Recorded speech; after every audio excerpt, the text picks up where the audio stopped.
Well, thank you so much for that wonderful introduction. I greatly appreciate it, and I greatly appreciate the invitation to be here today for this most special occasion. I want to start first to the graduates, administrators, faculty, family, and friends. It is an honor to be here with you today to celebrate the achievements of this graduating class. It's especially an honor for me because it was exactly 10 years ago this month that I sat in these seats and graduated from this fine institution. And I am so thankful to this institution for giving me a unique education and a unique perspective that has allowed me to do some interesting and exciting things in the years that have passed. I want to congratulate all of you for crossing this finish line today and moving on to the next phase in your personal lives. As the earlier speaker had mentioned, I can certainly relate to and was reflecting back on some of the many challenges that you face in the years that are your law school studies. For some of you, the next step forward means beginning your careers. For others, it means accomplishing a goal and moving on to the next step in maybe a career that has already started. But you should all be incredibly proud of the effort that you have put in to get here today. Like all important life milestones, the time you spent will change your life. It will start you on a new path, and it will open you up to new people and new experiences. You now have the tools you need to accomplish great things. The classes and instructors have given you the skills you can't get anywhere else, and an opportunity to prepare yourselves for a lifetime of making a difference. As I think back to my special day 10 years ago, many of the memories of that day have faded, but one aspect of it is just as crystal clear as if it had happened yesterday. And I can remember sitting in my seat on the floor, nearly in tears, thinking about the family members and friends that had joined me that day and all of the sacrifices that they made for me in those steps along the way. And I appreciate the fact that you were encouraged to stand up earlier and give a round of applause to all of the loved ones here, because it certainly is a total team effort, and we could not do these types of things without a great network of support. Graduates, today is a milestone, and it is a significant one. It should be celebrated and cherished, but remember that it is a milestone and not your final destination. Now the question becomes, what will you do with the degree that you receive here today? Sure, it will be proudly displayed on your wall, maybe your home or your office, for the rest of your life. But don't look at that piece of paper. But don't just look at that piece of paper in that expensive frame and see it for that. See it as a tool that can do great things in this world to advance your life, and more importantly, to have a positive impact on the lives of many others. I'd like to share with you some advice that I received many years ago from a mentor, and I think that it still holds true today. He was talking to me about life, and I think he was trying to open my mind up to maybe seeing some opportunities that I had not had my eyes open to at the time. And he asked me a couple of questions. He said, "Have you ever sailed? And do you know what tacking is?" And I answered no to both of those questions. Apparently some of you know what that is because I'm hearing some laughs. Well, he explained to me that when you are sailing, quite often the wind isn't going the direction that you need it to, and all too frequently it's blowing straight back in your face. But this process of tacking is maybe taking alternative routes to the left, to the right, back to the left again, to make incremental progress toward your ultimate destination. This is tacking. The conversation stuck with me and has for the remainder of my professional career, and I expect that as I go forward, my career will be one of continual tacking. I expect that many of you may be able to relate to this in some way. Some of you came to law school directly from your undergraduate studies, while others, like myself, took a less traditional path.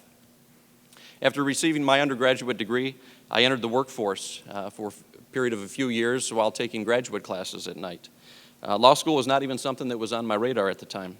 However, after graduating with a master's degree and returning to work for a couple of more years, I decided to pursue a different track and to attend law school. After receiving my law degree and passing the bar exam that summer, of course we don't find out the results until a few months later. We have to wait through that period of time. I returned to my hometown of Mount Pleasant, where I started a law practice, at that time a solo practice. Later went on to merge with another attorney and had a very nice practice going along. However, I decided to make yet another course change.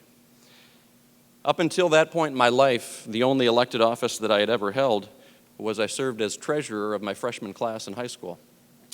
And I can tell you that I chose to forego re-election and was at peace with the thought that my political career was probably over. However, in 2009, Michigan was in a very different place. We were facing some very challenging circumstances, and I said, you know what, this is my time to get involved.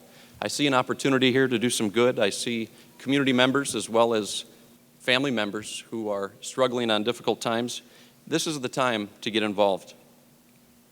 It was a risk, and it was scary to jump into the unknown in such a public and potentially embarrassing way. What's more, being a few years into a practice, it was very difficult to give that up, to start over again one day.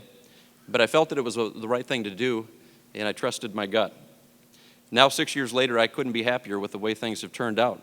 I even had the honor of being elected by my peers to serve as Speaker of the House. This has allowed me to do more and to have a bigger impact in the state. I had to learn new skills to excel in this new role, but more than that, I had to relearn how to use and apply the skills I already had. The education that I received at Cooley prepared me for the world, not just for a career in the legal practice. I only had to realize that and apply the skills in a new way. So my encouragement to you today is to never be afraid to tack. My experience is not unique in this modern economy. All over the country, people are coming to the same realization. The days of 30 years or 40 years with a company and retirement with a gold watch are long behind us. That's hard for a lot of people to accept, but it also presents opportunities.